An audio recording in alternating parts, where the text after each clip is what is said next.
Alors, quelles sont les grandes phases post-opératoires? On ne peut pas tout détailler, hein, mais il y a en gros 3 grandes phases post-opératoires. La dernière peut être séparée en 2 avec une phase de réactivation pour les patients plus jeunes ou plus de demandes fonctionnelles, que ce soit dans le sport ou dans le travail.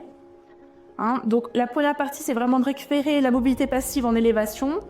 Ensuite, on travaille plutôt la récupération des rotations et l'élévation active. On commence bien les rotations après 6 semaines hein, pour pas trop insister sur la récupération de la rotation passive avant 6 semaines, comme vous l'avez vu par rapport à l'autre étude.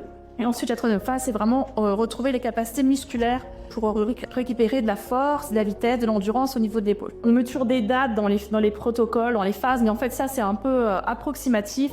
Il faut quand même qu'il y ait des critères de passage entre chaque phase. Hein.